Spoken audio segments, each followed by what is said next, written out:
Hi hello नमस्कार. आजच्या व्हिडिओमध्ये आपण पाहणार आहोत Pali beach resort and water पार्कचा व्हिडिओ. आज कुठलाही डेली रुटीनचा व्हिडिओ नाही. इथे मी तुम्हाला एका ॲक्टरची पण आमची भेट झाली होती ते देखील दाखवणार आहे. तर व्हिडिओ नक्की शेवटपर्यंत पहा. मी डेली रुटीनचे व्हिडिओज टाकते, क्लिनिंगच्या खूप सारे टिप्स आणि ट्रिक्स मी शेअर करत असते, मेकअपचे देखील व्हिडिओ टाकत असते, ब्युटी रिलेटेडसुद्धा मी व्हिडिओज पोस्ट करत असते. तुम्हाला कुठल्याही टॉपिकवरती इंटरेस्ट असेल तर प्लीज आपल्या चॅनलला सबस्क्राईब करायला विसरू नका आणि बाजूचं बेल आयकन देखील क्लिक करा, म्हणजे जेव्हा मी नवीन व्हिडिओ टाकेल ते अगोदर तुमच्यापर्यंत पोहोचतील. चला जास्त वेळ न घेता आपण व्हिडिओला सुरुवात करूयात. तर आम्ही भाईंदरवरून पाली बीच रिसॉर्टला गेलो होतो. तिथे भाईंदरला उतरल्यानंतर स्टेशनच्या बाहेर पडल्यानंतर खूप सारे ओला वगैरे पण मिळतात, त्याचबरोबर रिक्षा वगैरे पण तिथे असतात. 300-350 रुपये काहीतरी होतात.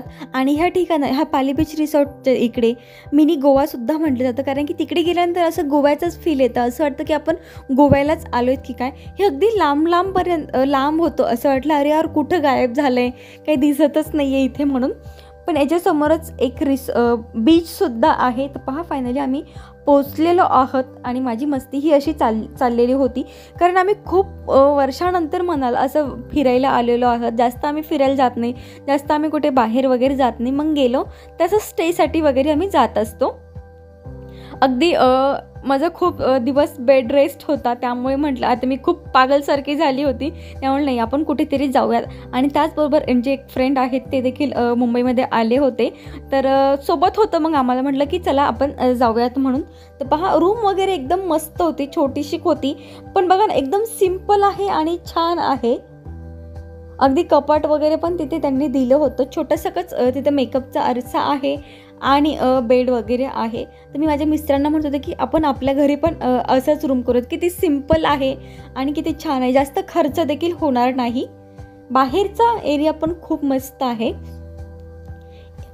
ह्या जशा रूम आहेत त्या साईडला पण तशाच रूम आहेत. खूप भारी वाटत होतं, कारण की खूप दिवसानंतर गेले होते.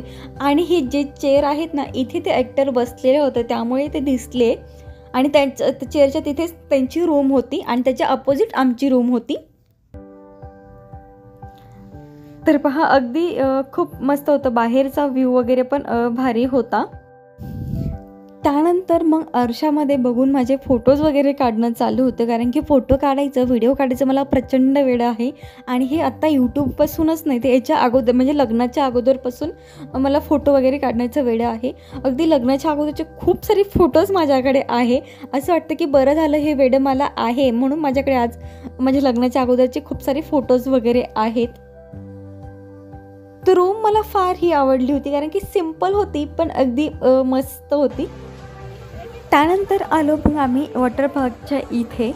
तर पहा चेंज वगैरे केलं आणि नंतर इथे आलो. जेव्हा आपण वॉटर पार्कला जातो ना तेव्हा आपण आपल्या घरचे कपडे जे घसरणारे कपडे असते ते आपण घेऊन जायला पाहिजे, नाहीतर तिथे ते लोक 100 रुपये 150 रुपये रेंट घेतात एखाद्या तासाभराचं कपड्याचं. त्यामुळे आपण आपले कपडे घेऊन जायला पाहिजे. त्यानंतर मग स्लायडिंग वगैरे मला खेळायचे नव्हतं, तरी पण मी अशा पद्धतीने हे करत होते. पण नंतर मिस्टर म्हटले की खेळ म्हणजे जा खेळ, काही नाही होत, मी आहे ना, काही झाल्यानंतर मग खेळले. आणि पडलेसुद्धा, लागलंसुद्धा होतं मला त्यावेळेस. त्यानंतर मग ह्या स्विमिंग पूलमध्ये आलो. ॲक्च्युली खूप सारं शोधले आम्ही अगोदर रिसॉर्ट वगैरे, पण तिथे स्विमिंग पूल वगैरे नव्हते. आणि मिस्टरांना असं होतं की नाही स्विमिंग पूल पाहिजे वगैरे. तर ते दोघंजणं खूप सारं सर्च केल्यानंतर हे रिसॉर्ट त्यांना मिळालं आणि खूप एन्जॉय केलं. अगदी मला पाण्यात देखील उतरायचं नव्हतं, पण असतात ना मोह आपला कधी कधी आवरत नाही. त्यानंतर मी पाण्यात देखील उतरले. अगोदर मी फक्त फोटोजच काढून घेतले होते तिथे उभं राहून वगैरे, पण नंतर मिस्टर म्हटले की नाही काही नाही होत, चल ये म्हणून पाण्यामध्ये. त्यामुळे नंतर मी गेले. आणि काही झालं तर म्हटलं तुम्ही जिम्मेदारी घेणार का? हो म्हणे मी जिम्मेदारी घेईल, ये. मग ठीक आहे. नंतर मी पाण्यामध्ये गेले. नंतर ते म्हणत होते की बस झालं आता, उगीचंच काही व्हायचं. तर म्हटलं नाही काही नाही होणार मला. मग नंतर मी बऱ्याच वेळ पाण्यामध्ये खेळत होते. अगदी आपण असं कधी असतं ना आपल्याला खूप आपण डिप्रेशनमध्ये गेलो आहेत किंवा खूप आजारी पडलो आहेत, घरीच आहोत, तेव्हा अशी एखादी छोटीशी ट्रिप आपण केली पाहिजे. ॲक्च्युली आम्ही इथे स्टेसाठी गेलो होतो, पण स्टे इथे आम्हाला परवडलं नाही असं मला वाटतं. वन डेची ट्रिप ही तर ठीक आहे, कारण की इथे रात्रीच्या वेळेस ना काहीच नसतं, त्याच्यामुळे आम्ही गेलो तेव्हा तरी काही नव्हतं.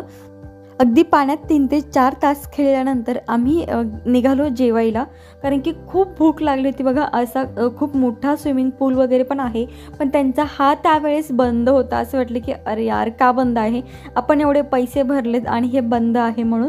कारण की ते जे होते जे छोटेसे ते छोटे छोटे होते एकदम, आणि हा सगळ्यात मोठा होता. तिथे बॉल वगैरे पण आपण खेळू शकत होतो, असा तो होता.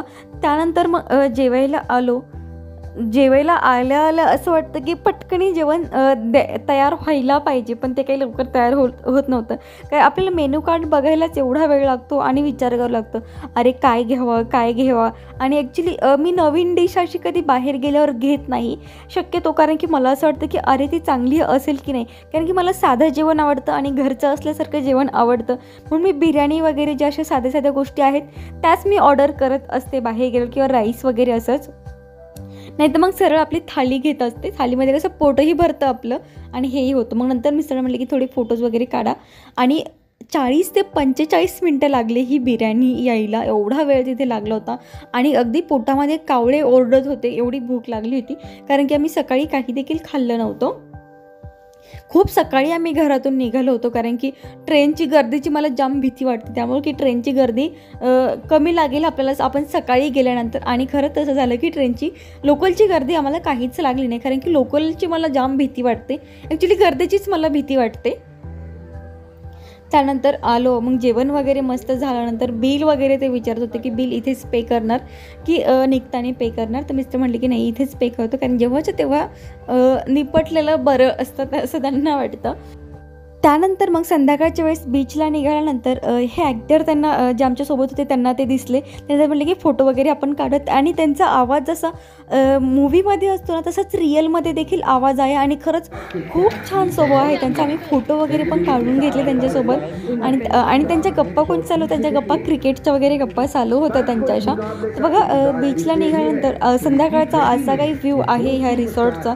तुम्हाला जर इथे वन डेची ट्रिप करायची असेल तर नक्कीच करा, पण स्टेसाठी इथे जाऊ नका, कारण की स्टे बोर वाटलं मला रात्रीच्या वेळेस तरी तिथे, कारण की काहीच कुठलाही ॲक्टिव्हिटीज ते नव्हत्या, काहीच नव्हते, कुठलेही गेम वगैरे काहीच नव्हते ते खेळण्यासाठी. फक्त रात्री जेवा आणि झोपा असंच काही होतं. तर काय मी त्या ॲक्टरसोबत फोटो काढलेले ते मी तुमच्यासोबत शेअर करत आहे. आणि बीच हा पाली बीच आहे, आणि मला पहिल्यांदा माहिती झालं, हे तुम्हाला काड्या दिसतात ना बांबू हे, तर इथे बोंबील सुकायला टाकलेले आहेत, मासे सुकायला टाकले आहेत, आणि याच्यानंतर बोंबील होतात असं मला पहिल्यांदाच कळालं. तर पहा मी कितीतरी दिवस विचार करत होते की अरे असे बोंबील बनतात. तुम्हाला माहिती नसेल तर बघून घ्या, अशा पद्धतीचे बोंबील बनतात. मला तरी पहिल्यांदाच माहिती झालं. बीच खूप छान होता, सनसेट वगैरे झालं होतं, कारण की एवढं थकलो होतं म्हणून जरा झोप काढली होती एक, आणि नंतर गेलो होतो. अंधार बराचसा पडला होता, पण छान होतं. अर्थात वन डेच्या ट्रिपसाठी हे छान आहे. आणि आपण असं कधीतरी छोटी छोटी ट्रिप केली पाहिजे. अगदी वर्षभरात एखादी जरी ट्रिप झाली, वर्ष 2 वर्षात, तरी पण जरा बरं वाटतं. त्यानंतर आलो तिकडनं, आणि इथे मॅच लावून ठेवतात ती लोकं. बाकी संध्याकाळच्या वेळेस असं वेगळं काही नसतं, म्हणजे आम्ही गेलो तेव्हा तरी असं वेगळं काही तिथे ॲक्टिव्हिटीज नव्हतं. नंतर मॅच वगैरे हे लोक बघत बसले. त्यानंतर मग म्हटलं चला आता खूप भूक लागली आहे, जेवण वगैरे घेऊयात. तर मग जेवण वगैरे ऑर्डर केलं. त्यानंतर मग सकाळी चेकआउट करायला निघालो. म्हटलं की चला अजून एक छोटासा व्हिडिओ शूट करूयात आपण. पहा इथे ह्या चेअर आहेत ना, इथे ते ॲक्टर बसले होते, आणि त्याच्या बाजूची जी रूम आहे ना ती त्या सरांची रूम होती, ॲक्टरची रूम होती, उपेंद्र सरांची, आणि त्याच्या अपोजिट आमची रूम होती. अगदी त्यांचा आवाज जसा आहे ना तसंच आहे, आणि खरं खूप छान वाटलं त्यांना भेटून. अशी अचानक भेट झालेली, असं वाटलं नव्हतं कधी आपण कुठल्या ॲक्टरला भेटू किंवा त्यांच्यासोबत फोटो वगैरे काढू. तर हा दुसऱ्या दिवशी मी व्हिडिओ शूट केला होता, आणि इथे आमची सगळी तयारी चालू होती. बॅग वगैरे पॅकिंग मी करून ठेवले होता. तर मैत्रिणींनो, आजचा व्हिडिओ कसा वाटला मला नक्की कमेंटद्वारे कळवा, आणि व्हिडिओ आवडल्यास प्लीज आपल्या चॅनलला सबस्क्राईब करायला विसरू नका. चला पुन्हा एकदा भेटूयात अशात नवीन व्हिडिओसोबत, नवीन माहितीसोबत. सध्यासाठी बाय.